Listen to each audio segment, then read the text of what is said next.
మనం ఇప్పుడు వీడియోలో ఏప్రిల్ నెల మిథున రాశి వారి గోచార ఫలితాల గురించి తెలుసుకుందాం. మిథున రాశి ఫలితాలు ముందుగా రవి ఫలితాలు. గోచార రవి 11వ ఇంట ఉండగా ధనలాభము, మంచి ఆరోగ్యము, బంధుమిత్రులతో కలయిక, అధికారులను కలవడం, పెద్దలతో సంభాషించడము, మంచి సౌఖ్యము, కార్యసిద్ధి కలుగుతాయి. మనసులో ఉన్న కోరికలు తీరుతాయి. ఇందులో 50% జరిగే అవకాశం ఉంది. ఎందుకంటే ఈ రాశి వారికి రవి లోహమూర్తిగా ఉండడం చేత. దాని తర్వాత ఏప్రిల్ 14 నుంచి 30 వరకు లాభస్థానంలో రవి సంచరిస్తున్నాడు. గోచార రవి 11వ స్థానంలో ఉన్న ధనలాభం, కులాచారము పాటించుట, ఇంట్లో శుభకార్యాలు జరుగుతాయి. తీపి వస్తువులు తినడం, నూతన ఉద్యోగ ప్రాప్తి, ధనలాభము, మంచి ఆరోగ్యం కలుగుతుంది. ధనాన్ని సంపాదిస్తారు. అన్ని వ్యవహారాల్లో విజయాన్ని పొందుతారు. ఉద్యోగంలో ఉన్నతి, కుటుంబ సౌఖ్యం కలుగుతుంది. ఇందులో 100% శుభ ఫలితాలు జాతకుడు పొందుతాడు. కారణం ఏంటంటే ఈ రాశి వారికి రవి రజితమూర్తిగా ఉండడం చేత. దాని తర్వాత కుజుడు యొక్క ఫలితాలు. మిథున రాశి వారి కుజుడు ద్వితీయంలో అంటే కుటుంబ స్థానంలో సంచరిస్తున్నాడు.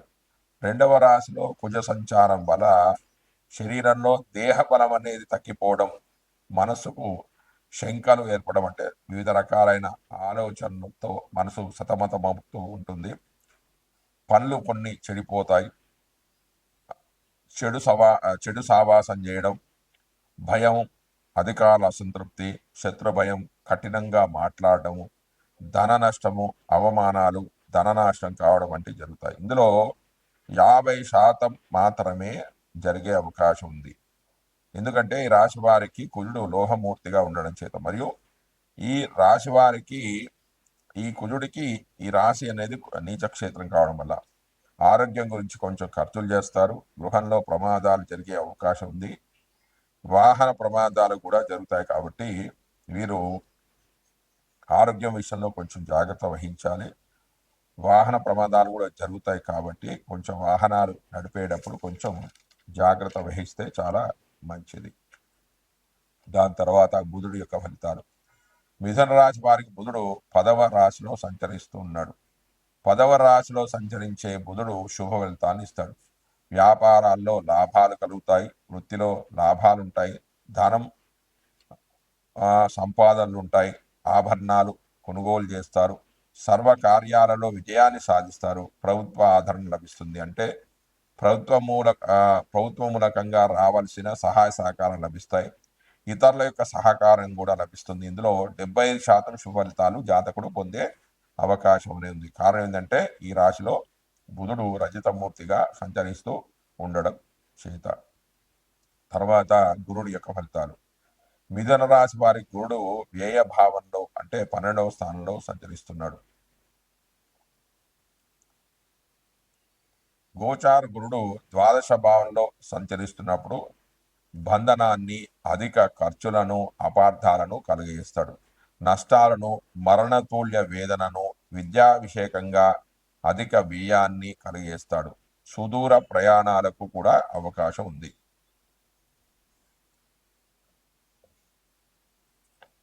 కొంచెం శుభకార్యాల కోసం డబ్బులు ఖర్చు చేస్తారు. స్థాన చలనము, దారిద్రము, విచారము, వృధా ప్రయాణాలు, కుటుంబానికి దూరమగుట, ఆస్తి నష్టమగుట వంటివి జరిగే అవకాశాలు ఉన్నాయి. అయితే ఈ రాశి వారి గురుడు లోహమూర్తిగా ఉండడం చేత అందులో కేవలం ఒక 20% మాత్రమే అశుభ ఫలితాలు కలుగుతాయి. తర్వాత శుక్రుడి యొక్క ఫలితాలు. శుక్రుడు మిథున రాశి వారికి 10వ ఇంట సంచరిస్తున్నాడు. దశమ స్థానంలో సంచరించే శుక్రుడి వల్ల మనసులో శంక అంటే అనుమానాలు రావడం, శరీరంలో బలం అనేది తగ్గిపోవడం, శత్రు భయము, స్త్రీ సౌఖ్యం అనేది లేకపోవడము, మరియు అవమానము, తగాదాలు, వ్యవహారాల్లో అపజయము, కానీ మిత్రలాభము, ఉద్యోగ లాభం జరుగుతాయి. ఇందులో ఒక 70% శుభ ఫలితాలు కలుగుతాయి. కొంచెం అందులో కేవలం 70% మాత్రమే ఫలితాలు జరిగే అవకాశం అనేది ఉంది. తర్వాత శని యొక్క ఫలితాలు. మిథున రాశి వారికి శని 10వ ఇంట సంచరిస్తున్నాడు. 10వ రాశిలో సంచరించే శని వల్ల మనసులో ఆందోళనలు, విచారము, పాప పనులు చేయుట, వృత్తిలో ఆటంకాలు ఎదురు కావడం, అన్ని పనులకు కూడా ఆటంకాలు కలగడం, ఉద్యోగంలో మార్పులు, చికాకులు, కార్య నష్టం, ఆదాయం సరిగా ఉండకపోవడం లాంటివి జరుగుతాయి. తర్వాత రాహు యొక్క ఫలితాలు. మిథున రాశి వారికి రాహు 10వ ఇంట సంచరిస్తున్నాడు. 10వ ఇంట సంచరించే రాహు వలన మనసుకు సుఖము, సదా ఆనందం, ఇష్ట భోజనము, అనుకున్న పనులు పూర్తి చేయడం, బలము,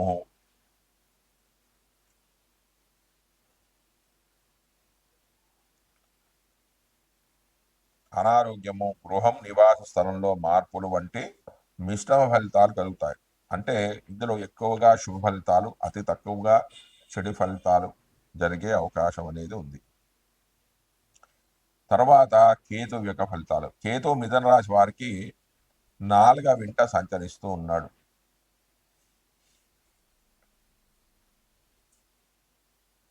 4వ ఇంట సంచరించే కేతు వల్ల మనసు పరిపరి విధాలుగా ఆలోచిస్తుంది. వాతరోగాల బాధ కలగడం, స్త్రీల వలన భయం, ప్రయాణాలు ఆటంకాలు కలగడం, విచారం వంటివి కలుగుతాయి. బంధువుల వలన కష్టాలు, తల్లికి సమస్యలు తలెత్తడం వంటి వాటిలో కేవలం 50% మాత్రమే జరిగే అవకాశం ఉంది. ఎందుకంటే ఈ రాశి వారికి కేతువు లోహమూర్తిగా సంచరిస్తూ ఉన్నాడు కాబట్టి. జై శ్రీమన్నారాయణ. జై శ్రీమన్నారాయణ.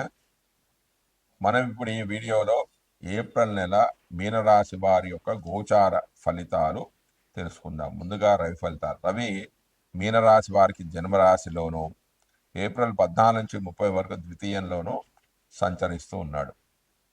జన్మరాశిలో సంచరించే రవి వలన శరీరం అంతా బాధలకు గురి కావడం, మనసులో వివిధ రకాల ఆలోచనలు, అకాల భోజనము, బంధుమిత్రులతో విరోధాలు ఏర్పడడం, త్వరగా అలసిపోవడం, ధన నష్టము, కోపము, ఆందోళన, రోగాలకు గురి కావడం, నేత్ర సమస్యలు రావడం వంటివి జరుగుతాయి.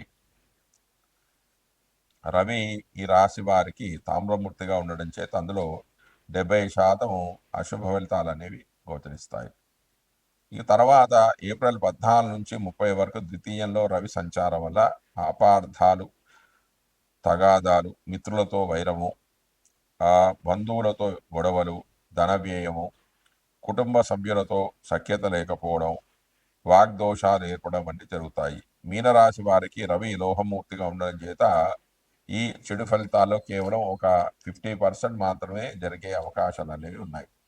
దాని తర్వాత కుజుడు యొక్క ఫలితాలు. మీనరాశి వారికి కుజుడు 5వ స్థానంలో స్థితి చెంది ఉన్నాడు. 5వ రాశిలో సంచరించే కుజుడి వల్ల శరీరంలో రోగాలు ప్రబలడము, పాప పనులు చేయడము, శత్రు బాధలు, అతి కోపము, పుత్రులతో విరోధాలు ఏర్పడడం, సంతానం వల్ల మనస్తాపము, శారీరక బలహీనత ఏర్పడడం, ఆలోచన సరళి సరిగా లేకపోవడము, మానసిక ఒత్తిడి, విద్యా విషయాల్లో ఆటంకాలు, చికాకులు వంటివి జరుగుతాయి. ఇందులో 70% ఫలితాలు మాత్రమే జరిగే అవకాశం ఉంది. కారణం ఏంటంటే ఈ రాశి వారి కుజుడు తామ్రమూర్తిగా ఉండడం చేత.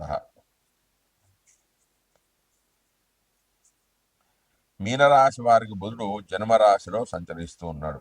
బుధుడు జన్మరాశిలో సంచరించే కాలంలో మానసిక వైకల్యము, బంధువులతో తగాదాలు ఏర్పడడం, అకాల భోజనము, తగాదాలు, దుర్మార్గుల సహవాసము, శత్రువృద్ధి, చంచలత్వము, బంధువులతో ఇబ్బందులు, ధన నష్టం వంటి ఫలితాలు కలుగుతాయి. ఇంతేకాకుండా కటువైన భాషణ, మానసికమైన ఒత్తిడి, దుష్ట జన సాంగత్యము, దురాలోచనలు వంటి ఫలితాలు జరుగుతాయి. ఈ రాశి వారికి బుధుడు లోహమూర్తిగా ఉండడం చేత 20% మాత్రమే చెడు ఫలితాలు జరిగే అవకాశం అనేది ఉంది. తర్వాత గురుడు యొక్క ఫలితాలు. మీనరాశి వారి గురుడు తృతీయంలో సంచరిస్తూ ఉన్నాడు. తృతీయంలో సంచరించే గురుడి వలన విశేషమైన శ్రమకు గురి కావడం, బంధువులతో విరోధాలు ఏర్పడడం, దారిద్రము, శారీరక బాధలు, అందరితో గొడవలు, ఉద్యోగ స్థానంలో చికాకులు, తగవులు, కార్యనాశము, వృధా ప్రయాణాలు, అధికార నష్టం, స్థానచలనము, వ్యాపారంలో అవరోధాలు అనేవి ఏర్పడతాయి. తర్వాత శుక్రుడి యొక్క ఫలితాలు. మీనరాశి వారికి శుక్రుడు జన్మరాశిలో సంచరిస్తూ ఉన్నాడు. శుక్రుడు జన్మరాశిలో ఉన్నప్పుడు ధనలాభము, మన సౌఖ్యము, పరస్త్రీలతో సుఖపడుట, చేసే పనుల ద్వారా ధనలాభము, సంతాన వస్తు వస్త్రలాభము, సుఖాలు, విద్యావృద్ధి, అనుకున్న పనులు పూర్తి కావడం, సుఖవంతమైన వైవాహిక జీవితం, వాహనాలు, గృహాలు లభ్యమవుతాయి. ఈ రాశి వారి శుక్రుడు లోహమూర్తిగా ఉండడం చేత ఇందులో కేవలం 20% మాత్రమే చెడు ఫలితాలు అనేవి కలిగే అవకాశం అనేది ఉంది. తర్వాత శని యొక్క ఫలితాలు. మీనరాశి వారికి శని జన్మ రాశిలో సంచరిస్తూ ఉన్నాడు. యాదృష్టం క్రియతే కర్మ తాదృష్టం భుజతే ఫలం, యాదృష్టం వ్యాప్తే బీజం తాదృష్టం ప్రాప్యతే ఫలం. మనం ఏ బీజాన్ని నాటుతామో ఆ సంబంధమే ఫలమే ఆ చిట్టులో కనిపించే విధంగా మనం అనుసరించిన కర్మానుసారం ఫలితాలు అనేవి నిర్ణయించబడతాయి. గోచార గ్రహాల్లో మిగిలిన గ్రహాల కంటే గురువు, రాహు, కేతువులు, శనులు మెల్లగా నడిచేవారు కావడంతో వీరిచ్చే ఫలితాలు ఆ వ్యక్తిపై మెల్లగా ప్రభావితమై దీర్ఘకాలం అనేవి ఉంటాయి. ప్రత్యేకించి శని సంచారం వ్యక్తిగత జాతకాలపై విశేష ప్రభావాన్ని చూపిస్తుంటుంది. ఈ ప్రభావం అందరికీ ఒకేలా ఉంటుందని చెప్పలేము. సూర్యపుత్రుడైన శని చంద్రలగ్నాతో 1, 2, 4, 7, 8, 12 స్థానాల్లో ఉండే కాలం పరీక్షాకాలం అని చెప్పవచ్చు. శని ప్రతి రాశిలో 30 నెలల కాలం లేదా 30 నెలల కాలం అంటే 2.5 సంవత్సరాల కాలం ఉండడంతో అన్నీ మెల్లగా సాగుతూ ఉంటాయి. ప్రత్యేకించి శని చంద్రలగ్నాదు 12, 1, 2 స్థానాల్లో ఉన్నప్పుడు ఏలనాటి శని అనే పేరుతో పిలుస్తారు. శని విశేష దృష్టి కారణంగా ఒకే సమయంలో అనేక భావాలపై ఈ ప్రభావం ఉండడంతో కాలు చెయ్యి ఆడంతగా కంగారు పడతారు. మొత్తం 7.5 సంవత్సరాలు ఇలాగే ఉంటుందా అంటే ఖచ్చితంగా ఉండదు అని చెప్పవచ్చు. అయితే చెడు గుర్తున్నట్టుగా మంచి అనేది గుర్తుండదు, కేవలం చెడు మాత్రమే తలుచుకుంటూ ఉంటాం. శని దోషాలు ఎన్నిసార్లు వస్తూ ఉంటాయి. పుట్టినప్పుడు శని ఉన్న స్థితిని అనుసరించి ఏర్పడుతూ ఉంటుంది. 15 సంవత్సరాల లోపు వచ్చినప్పుడు శని ప్రభావం అంతగా ఎక్కువగా ఉండదు అని చెప్పవచ్చు. 15 వేట వస్తే 45, 75 సంవత్సరాల్లో వస్తుంది. పుట్టుకతోనే ఏళ్ళనాటి శని ఉంటే దీర్ఘాయు కల వారికి 4 సార్లు కూడా వస్తుంది. ఇలాగే అర్ధాష్టమ, అష్టమ శనులు తిరిగి వస్తుంటాయి. ప్రతిసారి ఈ ఫలితాలు అన్నీ చెడ్డవి కావు, అలాగని మంచివి అని చెప్పవచ్చు. మొదటిసారి వచ్చే దాన్ని మంగు అని, రెండవసారి వస్తే పొంగు అని, మూడవసారి వస్తే కొంగు అని అంటారు. అయితే జన్మరాశిలోనికి మొదటిసారి వస్తే కష్టము, తక్కువ, సుఖహీనత, రెండవసారి వస్తే మనోచింత, స్త్రీలకు ధనం, సంతాన లాభం, బంధువైరం ఉంటాయి. మూడవసారి వస్తే బంధునాశనము, విఫలయత్యాలు అనేవి ఉంటాయి. కాబట్టి మీ జన్మరాశిలోకి శని మొదటిసారి వస్తున్నాడా, రెండవసారి వస్తున్నాడా, మూడవసారి వస్తున్నాడా అనేది చూసుకొని ఫలితాలను మీరు బేరీజు వేసుకోవాల్సి ఉంటుంది. దాని తర్వాత రాహు యొక్క ఫలితాలు. మీనరాశి వారికి రాహువు జన్మరాశిలో సంచరిస్తున్నాడు. రాహువు జన్మరాశిలో సంచరిస్తున్నప్పుడు భార్యాపుత్రులతో విరోధాలు ఏర్పడతాయి. దేశ సంచారం ఉంటుంది, ప్రవాసంలో ఉండడం, రోగ పీడలు, ధనానికి ఇబ్బంది కలగడం, శరీరంపై గాయాలు కలగడం వంటివి జరుగుతాయి. ఇందులో 70% అశుభ ఫలితాలు జరిగే అవకాశం అనేది ఉంది. కారణం ఏంటంటే ఈ రాశి వారికి రాహువు తామ్రమూర్తిగా ఉండడం చేత. తర్వాత కేతువు యొక్క ఫలితాలు. మీనరాశి వారి కేతువు 7వ భావంలో సంచరిస్తున్నాడు. 7వ ఇంట సంచరించే కేతు వల్ల వ్యాపారంలో సమస్యలు, నష్టాలు కలగడం, కుటుంబ సభ్యుల నుండి ఎడబాటు కలగడం, స్థానచలనం, కలత్రంతో గొడవలు, ఉద్యోగ పతనము, కోర్టు కేసుల్లో ఓటమి కలగడము వంటి చెడు ఫలితాలు కలుగుతాయి. వీటిలో 70% అశుభ ఫలితాలు గోచరిస్తాయి. కారణం ఏంటంటే ఈ రాశి వారి కేతువు తామ్రవృత్తిగా ఉండడం చేత. జై శ్రీమన్నారాయణ.